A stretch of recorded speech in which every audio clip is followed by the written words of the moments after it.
দেবদা জিদ্দা এটা তোমাদের কাছে হাত জোর করে আর্জি। আমি জানি না আমার এই ভিডিওটা তাদের কাছে পৌঁছবে কিনা, তারা পারে একমাত্র এই জিনিসটা করতে। শুধু দেবদা জিদ্দা নয়, অঙ্কুশদা তথা ইয়াশ, বনি, সবাইকে একসাথে এগিয়ে আসতে হবে, যারা মূলত কমার্শিয়াল ছবির প্রোডাক্ট, যারা মূলত কমার্শিয়াল ছবির স্টার। কেন এই কথা বলছি? Hey guys, welcome to my channel, আমি মরাজার। এখন আমরা কথা বলবো হচ্ছে নন্দনের মতন 50টা হল মিনিমাম, নন্দনের মতন 50টা হল গোটা পশ্চিমবাংলায় দরকার। ইয়েস, সত্যি কথাটা এটাই। এবং এটা কিন্তু সরকারের উদ্যোগে দরকার, সরকারি হল দরকার। কারণ আমরা যদি প্রাইভেট হল হয়ে যায় সেই জিনিসটা, সেখানে কিন্তু সেফটি, সেখানে কিন্তু সিকিউরিটি, এগুলোর পরিমাণ যথেষ্ট কমে যাবে বন্ধুরা, সেগুলোর পরিমাণ যথেষ্ট কমে যাবে। সত্যি কথা বলছি, পরিবেশ ভালো না হলে সেই হলে কেউ সিনেমা হল দেখতে যায় না। এবার আমি একটা একটা করে আসছি, একটা একটা করে পয়েন্ট বলবো, খুব গুরুত্বপূর্ণ একটা পয়েন্ট। এটা অরিত্রদার একটা ভিডিও, সেখান থেকে নেওয়া আর কি পুরো বিষয়টা, সেখান থেকে আমার মাথায় এসছে পুরো বিষয়টা, আমি ক্রেডিট দিলাম তাকে। বিষয়টা হচ্ছে যে সে বলছে যে নন্দনের মতন হল হলে কিন্তু মানুষ ফুটফলস বাড়বে। এই যে এত সোশ্যাল মিডিয়াতে চিৎকার, এত কথা, এত যে কেন ছবি দেখে, কালকে আমি একটা কমেন্টস পেলাম যে তোমার কত টাকা গো, তুমি এতবার মির্জা দেখতে যাচ্ছ। আমি জানি না, আমার এমন কিছু টাকা নেই, আর এমন কিছু টাকা লাগেও না মির্জা দেখতে যেতে। আমার 130 টাকা করে টিকিট লেগেছে দুজনের, আর এমন কী টাকা, বাট সেটা এমন কিছু অ্যামাউন্ট নয়। কিন্তু এটা অনেকের কাছে এমন অ্যামাউন্ট। তিনি এই কমেন্টসে লিখছেন যে তোমার কত টাকা, তুমি মির্জা দেখতে যাচ্ছ বারবার, সেটা বলছেন না। তিনি বলছেন যে তোমার এত টাকা যে তুমি দেখতে যাও, আমি এখনও একবারও দেখতে যেতে পারলাম না। তার মানে তার কিন্তু কাশ আমি যদি দেখতে যেতে পারতাম, তার ভিতরে কিন্তু প্রচণ্ড আশা ছিল বা ইচ্ছে ছিল। কেন তিনি দেখতে পেলেন না? কারণ তিনি 30 টাকার হলে দেখতে পেলেন না, তিনি 50 টাকায় দেখতে পেলেন না, তিনি 70 টাকায় দেখতে পেলেন না। আমরা যদি টিকিটের প্রাইসের কথা চিন্তা করে দেখি নন্দনে, তাহলে সেখানে 30, 50, 70। আমার কাছে কথা হচ্ছে যে সরকার নন্দনের পাশাপাশি আর কিছু দূর গিয়ে, 2টো স্টেশন পরেই, মেট্রো স্টেশন পরেই রাধা স্টুডিও খুলে দেওয়া হলো। রাধা স্টুডিও টলিগঞ্জে, নন্দন রবীন্দ্র সদনে। ব্যাপারটা কীরকম লাগে না একটা, যে এত কম ডিস্টেন্সের ভিতরে 2টো সরকারি হল, অথচ বাঁকুড়াতে একটা হল নেই। আজকে বাঁকুড়ার মতন জায়গায় কিন্তু হল দরকার দেবদা, বাঁকুড়ার মতন জায়গায় হল দরকার জিদ্দা, বাঁকুড়ার মতন জায়গায় হল দরকার অঙ্কুশদা। তোমাদেরকে এগিয়ে আসতে হবে, উদ্যোগ নিতে হবে। আজকে ইয়াশ দা হোক, বনি দা হোক, আজকে প্রত্যেকটা সোহম দা হোক, যারা কমার্শিয়াল ছবির প্রোডাক্ট, তারা যদি সবাই মিলে একসাথে সরকারকে এই রিকোয়েস্টটা করে যে আজকে তো এত কিছু রিকোয়েস্ট হচ্ছে, হলের রিকোয়েস্টটাও তো দরকার। আর রিকোয়েস্ট মানে কি, একদম সরি মাইকটা জাস্ট ঘুরে গেছিলো। তো হলের রিকোয়েস্টটাও তো বড় রিকোয়েস্ট, তাই না? মানে এটা কিন্তু ভয়ঙ্কর রিকোয়েস্ট আমার মনে হয় কোথাও গিয়ে, যে এটা কিন্তু দরকার, নাহলে কিন্তু বাংলা কমার্শিয়াল ছবি বাঁচবে না। আজকে গ্রামে গঞ্জে মফস্বলে প্রতিটা জায়গায়, প্রতিটা জেলায় অ্যাটলিস্ট, মানে আমার হুগলি জেলার ভিতরে 2টো এরকম হল চাই, যেখানে আমরা 30 টাকায় ছবি দেখতে পারবো। আমি এখানের কথাই বলছি, আমাদের কৈরি বলে একটা হল রয়েছে, সেখানে কিন্তু হলটা পুরো বন্ধ হয়ে গেছে, সিঙ্গল স্ক্রিন। সেটাকে টেক ওভার করুক সরকার, দিয়ে 30 টাকায় ছবি দেখাক। তাহলে তো 130 টাকা খরচা করে যেতে হয় না। আর যাদের মানে রুজি, যাদের রোজগারি দিনে হয়তো 200 টাকা, সে কী করে 100 টাকা খরচা করে একটা ছবি দেখবে? 200 টাকা খরচা করে সে একটা ছবি দেখবে, যার দিনের রোজগার 200 টাকা।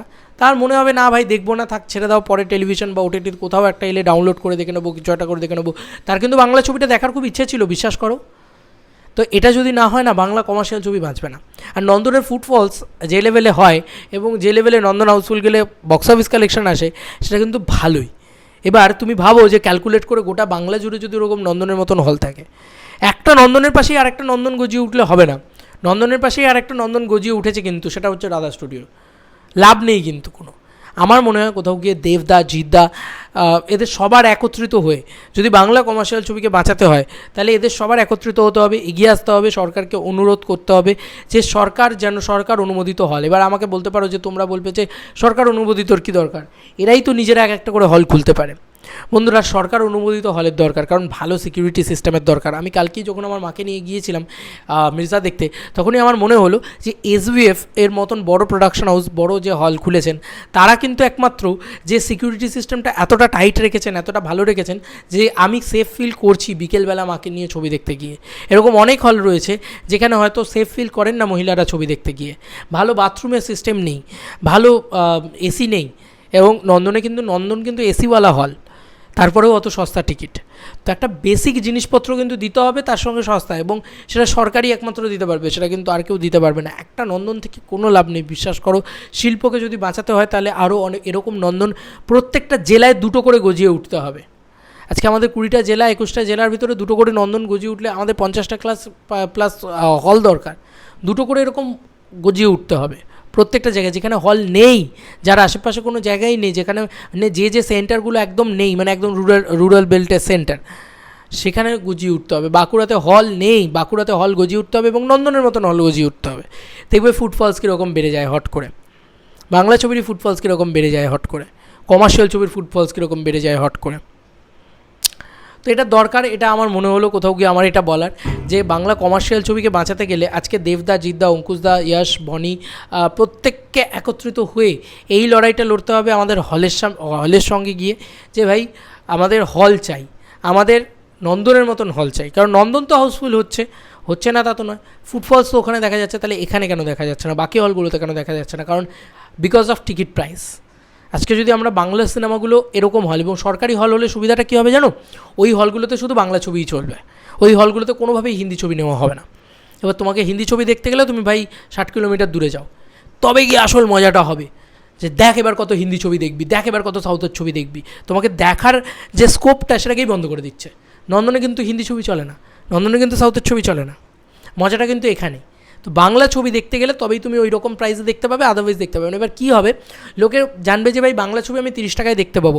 এবার ওই যে টিকিট প্রাইসের যে বড় বক্তব্যটা অনেকের কাছে, এটা দেখেছি খুব বড় করে একটা হয়, যে আমি 130 টাকা দিয়ে বা 150 টাকা দিয়ে আমি গডজিলা এক্স কংও দেখতে পাচ্ছি, আবার ইয়েও দেখতে পাচ্ছি, তোমার গুন্ডুরু করামও দেখতে পাচ্ছি, বা পুষ্পাটুও দেখতে পাচ্ছি, আবার এদিকে আমার বাংলা ছবিটাও দেখতে পাচ্ছি। তাহলে আমি কেন বাংলা ছবিটা দেখবো? বাংলা ছবিটা তো আমাকে ওই ভিজুয়ালসটা প্রোভাইড করতে পারবে না যেটা গডজিলা এক্স কং করতে পারবে বা পুষ্পাটু করতে পারবে। অথচ মানে একটা 300 কোটি টাকার ছবি, একটা 3000 কোটি টাকার ছবি, একটা 3 কোটি টাকার ছবি, তো আমি কেন 3 কোটি টাকার ছবিটা চুজ করবো সেম প্রাইসে? কিন্তু এখানেই যদি অপশান হয় যে তুমি 30 টাকায় 3 কোটি টাকার ছবিটা চুজ করতে পারবে, তুমি আর কোনো ছবি 30 টাকায় চুজ করতে পারবে না, 30 টাকায় তুমি 3 কোটি টাকার ছবিটাই চুজ করতে পারবে। এখানেই যদি প্রাইভেট হল হয় তাহলে কিন্তু গল্পটা ঘুরে যাবে। কেন? কারণ তারা হয়তো 60 টাকা টিকিট রাখবে, কিন্তু সব কটা সিনেমার জন্যই 60 টাকা টিকিট রাখবে। তারা কিন্তু ওই মানে ইয়ের জন্য, সালারের জন্য 60 টাকা টিকিট রাখবে, ডাঙ্কির জন্য 60 টাকা টিকিট রাখবে, আবার আমার বাংলা ছবিটা প্রধানের জন্য 60 টাকা টিকিট রাখবে। এতে কিন্তু লাভের লাভ কিছু হবে না। লাভের লাভ হবে হচ্ছে যে সরকারি হল হলে শুধু বাংলা ছবি চলবে। 2টো করে হল যদি প্রত্যেকটা স্টেটসে হয়ে যায়, মানে প্রত্যেকটা জেলায় হয়ে যায়, তাহলে কিন্তু অ্যাকচুয়ালিতে কাজ করবে, অ্যাকচুয়ালিতে সেটা ওয়ার্ক করবে, এবং কোথাও গিয়ে সেখানে বাংলা ছবিই চলবে। তো 3 কোটি টাকার ছবি তুমি 30 টাকায় দেখতে পাচ্ছ। এবার যদি তুমি 300 কোটি টাকার ছবি দেখতে হয়, তাহলে দেখো তুমি 200 টাকা দিয়ে, যাও তুমি 60 কিলোমিটার দূরে, এটা হচ্ছে তোমারে। এরপরে যদি 3000 কোটি টাকার ছবি যাও তুমি 4DX যে হল রয়েছে সেখানে আরও দূরে যাও, একদম মানে সাউথ সিটিতে চলে এসো তুমি। এরকম জিনিসপত্র হওয়া উচিত, তাহলে কিন্তু ব্যাপারটা খুব সমঝোতা হবে। একটা মানে বলে না যে একটা টাকার বৈষম্য তৈরি হবে, সেই বৈষম্য তৈরি হবে। আমার এটা মনে হয় কোথাও গিয়ে খুবই ওয়ার্কফুল হবে সেক্ষেত্রে। তো বাংলার হল বাড়াও, বাংলার সরকারি হল বাড়াও, তবে গিয়ে কিন্তু বাংলা কমার্শিয়াল ছবি ওয়ার্ক করবে, যে কোনো বাংলা ছবিগুলো ওয়ার্ক করবে। এবার সেই হলের ভিতরে পলিটিক্স করলে হবে না, সেই হলকে স্কোপ দিতে হবে বাংলা কমার্শিয়াল ছবিকে জায়গা করে দেওয়া। যেরকম সেই হলে যদি চেঙ্গিজি না জায়গা পায়, সেই হলে যদি রাবণী না জায়গা পায়, তাহলে তো হবে না। তাহলে রাবণ চেঙ্গিজকে জায়গা করে দিতে হবে, সেখানে জায়গা করে দিতে হবে দেবদার খাদানকে, সেখানে জায়গা করে দিতে হবে অঙ্কুশদার মির্জাকে। সেরকমভাবেই ছবিগুলো আস্তে আস্তে গ্র্যাজুয়ালি, আজকে যদি মির্জার ছবিটা বিশ্বাস করো যদি সিঙ্গল স্ক্রিন আরও বেশি থাকতো না, এবং ভালো সিঙ্গল স্ক্রিন, নন্দনের মতন সিঙ্গল স্ক্রিন, নন্দনও কিন্তু সিঙ্গল স্ক্রিন, কিন্তু নন্দনের মতন সিঙ্গল স্ক্রিন দরকার। যদি থাকতো, মির্জা ছবিটা যা কালেকশন করেছে এই এক সপ্তাহে আরও বেশি কালেকশন করতো, আর দ্বিগুণ কালেকশন করতো। ভাবো তো 50টা সিনেমা হল যদি রোজ হাউসফুল যায়, কী কালেকশন আসতে পারে? Can you imagine that? তো তোমাদের এটাই বলার ছিল, আমার এটা মনে হয়, আমার এটা অ্যানালিসিস ছিল। এবার আমি জানি না এই ভিডিওটা তাদের কাছে, ইন্ডাস্ট্রির কারোর কাছে পৌঁছবে নাকি, আদৌ পৌঁছবে কিনা। তো আমার এইটুকুই রিকোয়েস্ট, যদি কারোর কাছে কোনো দেবদা, জিদ্দা, অঙ্কুশদা, ইয়াশদা, বনিদা, যে কোনো কারোর যদি আধিকারিকের কাছেও পৌঁছয় বা কারোর কাছেও পৌঁছয়, তাদের কোনো ক্লোজ ওয়ানের কাছে পৌঁছয়, তাদেরকে এইটুকুই রিকোয়েস্ট হাত জোর করে, যে এটা যেন সবাই মিলে একত্রিত হয়ে এই আর্জিটা আমাদের সরকারকে জানানো হয়, এবং একটা করে হল যেন খোলে। এটা কিন্তু প্রচুর 1200 কোটি টাকা 1500 কোটি টাকার প্রজেক্ট নয়। আমার মনে হয় না 50টা হল করতে 1200 কোটি টাকা লাগবে।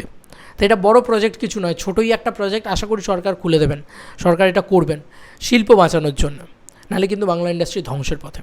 তো এই ছিল এখনকার মতো ভিডিও। তোমাদের কার কী মতামত এন্টায়ার ভিডিওটাকে নিয়ে জানিও কমেন্ট সেকশনে। চলো বন্ধুরা, নতুন কোনো ভিডিওতে দেখা হবে। Bye bye.